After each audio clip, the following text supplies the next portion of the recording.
జై శ్రీరామ్. 2022 నుంచి 2025 ఆగస్టు వరకు మొత్తం 18 ప్రెడిక్షన్స్ అనేవి ప్రూవ్ అయ్యాయి.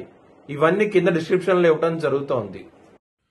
యుక్రెయిన్ అధ్యక్షుడు జెలెన్స్కీ 2026 జూలై లోపల ఆయన రిజైన్ చేయటం కానివ్వండి, లేకపోతే మరణించడం కానీ జరిగే అవకాశాలు ఎక్కువగా ఉన్నాయి. మేషరాశికి అధిపతి కుజుడు. మేషరాశిలో భరణి 4 పాదాలు, అశ్విని 4 పాదాలు, కృత్తిక 1వ పాదం ఉంటది. ఈ నక్షత్రం వాళ్ళందరికీ నేను చెప్పే వార ఫలితాలు వర్తిస్తాయి. ఈ వారంలో మీకు లాభస్థానంలో రాహువు అలాగే శుక్రుడు, ఈ 2 గ్రహాలు మాత్రమే మేషరాశి వారికి యోగిస్తున్నాయి.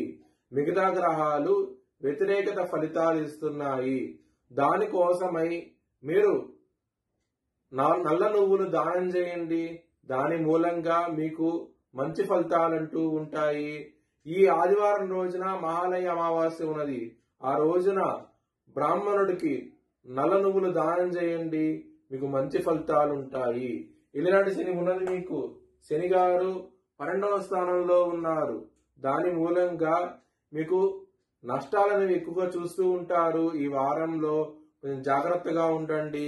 హనుమాన్ చాలీసా పారాయణం చేయండి, మంచి ఫలితాలు ఉంటాయి. అలాగే శివుడికి సోమవారం రోజున అభిషేకం లాంటివి చేయిస్తే కనుక ఇంకా మంచి ఫలితాలు ఉంటాయి.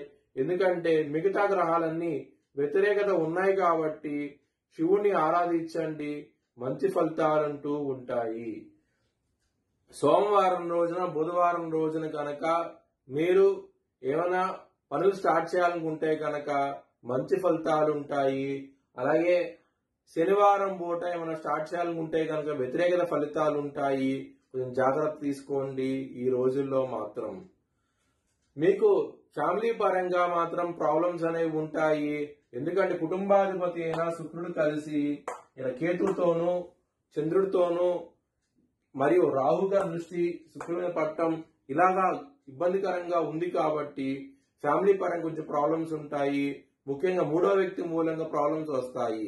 అలాగే ధనపరంగా మాత్రం ఎటువంటి లోటు అంటూ ఉండదు. శుక్రుడు దృష్టి రాహు మీద ఉండటం మూలంగా రాహు లాభస్థానంలో ఉన్నారు కాబట్టి మీకు ధనపరంగా మాత్రం ఎటువంటి ప్రాబ్లమ్స్ ఉండవు. ఈ వారంలో మాత్రం లవర్స్ కి మాత్రం ఈ వారం అనేది ప్రాబ్లమాటిక్ గా ఉంటది. శనిగా దృష్టి మీకు 5వ స్థానం అయిన అధిపతి అయిన సూర్యుడి మీద పడుతుంది కాబట్టి కొంచెం ఇబ్బందికరమైన వాతావరణం అంటూ ఉంటది. మీకు జాగ్రత్త తీసుకోండి. లవ్ ప్రపోజ్ చేయకండి, రిజెక్ట్ చేసే అవకాశాలు ఎక్కువగా ఉన్నాయి. హెల్త్ పరంగా మాత్రం ప్రాబ్లమాటిక్ గా ఉంటది. కొంచెం జాగ్రత్తగా ఉండండి. మీరు విష్ణు సహస్రం పారాయణం చేసుకోండి, మంచి ఫలితాలంటూ ఉంటాయి. అలాగే మ్యారేజ్ పరంగా మాత్రం ప్రాబ్లమ్స్ అనేవి ఎక్కువగా ఉంటాయి. ఎందుకంటే ఇక్కడ 7వ స్థానంలో కుజుడున్నాడు.